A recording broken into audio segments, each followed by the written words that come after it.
Hello friends, ಎಲ್ರಿಗೂ ನಮಸ್ಕಾರ. Welcome back to my YouTube channel. ನಾನು ಈ ವಿಡಿಯೋದಲ್ಲಿ ಏನಾಗ್ತಿದ್ದೀನಿ ಅಂತಂದರೆ, ಉತ್ತರ ಕನ್ನಡ ಜಿಲ್ಲೆಯ ಭಟ್ಕಳ ತಾಲೂಕಿನ ಗ್ರಾಮ ದೇವತೆಯಾದ ಚನ್ನಪಟ್ಟಣ ಹನುಮಂತ ದೇವಸ್ಥಾನದ ಜಾತ್ರೆನ ಹಾಕ್ತಾ ಇದ್ದೀನಿ.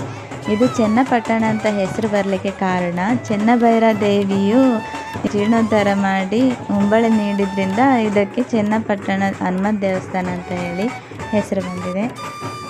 ಭಟ್ಕಳ ತಾಲೂಕಿನಲ್ಲಿಯೇ ಪ್ರಸಿದ್ಧವಾಗಿರುವಂಥ ಈ ಜಾತ್ರೆಯು ಪ್ರತಿ ವರ್ಷದ ರಾಮನವಮಿ ಹಬ್ಬದಿಂದ ನಡೆಯುತ್ತದೆ ಹಾಗೂ ಇದರಲ್ಲಿ ಸಾವಿರಾರು ಭಕ್ತರು ಭಾಗವಹಿಸುತ್ತಾರೆ.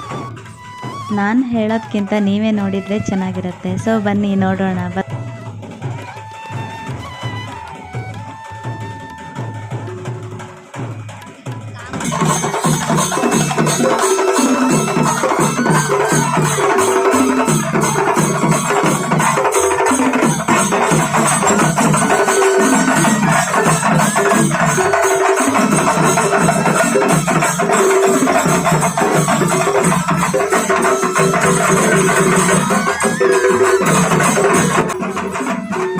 ಇದು ಯಾವ ಸ್ಟೆಪ್ ಅಂತ ಗೊತ್ತಾಯ್ತಾ ಫ್ರೆಂಡ್ಸ್? ಕಚ್ಚಾ ಬಾದಾಮ್.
ನೋಡಿ ಫ್ರೆಂಡ್ಸ್, ಇದ್ರ ಪಕ್ಕದಲ್ಲೇ ಒಂದು ಟೆಂಪಲ್ ಕಾಣಿಸ್ತಿದೆ. ಇದು ಮಾರಿಕಾಂಬಾ ಟೆಂಪಲ್.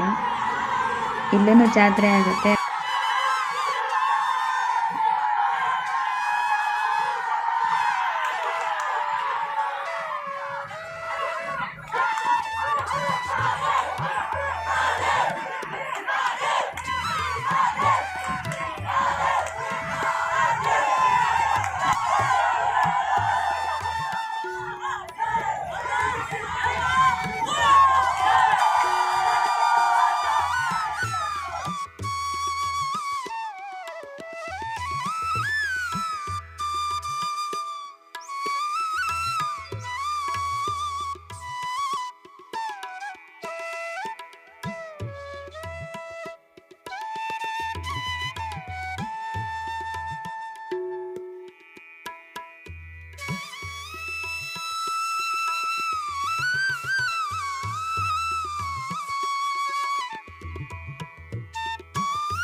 ಇಲ್ಲಿ ಸಂಜೆ ಟೈಮಲ್ಲಿ ತೇರು ಎಳೆಯೋದ್ರಿಂದ ಸಂಜೆ ಟೈಮಲ್ಲಿ ಫುಲ್ಲು ಜನ ತುಂಬ್ತಾರೆ. ಕೆಳಗಡೆ ಅಂತೂ ನಿಲ್ಲಿಕ್ಕೆ ಜಾಗನೇ ಇರಲ್ಲ.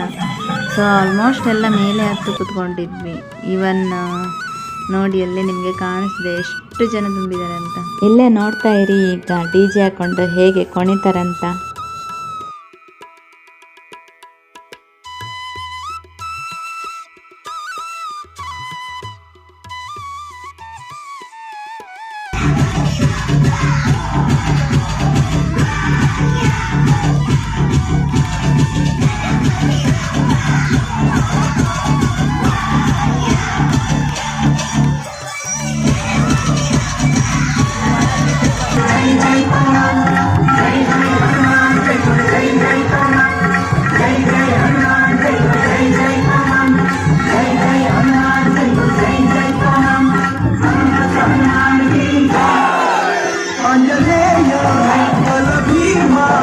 ಭಕ್ತವರ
ಸೊ ಇಷ್ಟೇ ಇವತ್ತಿನ ವಿಡಿಯೋ. ಮುಂದಿನ ವಿಡಿಯೋದಲ್ಲಿ ಮತ್ತೆ ಸಿಗೋಣ. ಅಲ್ಲಿವರೆಗೂ ಬಾಯ್, ಟೇಕ್ ಕೇರ್.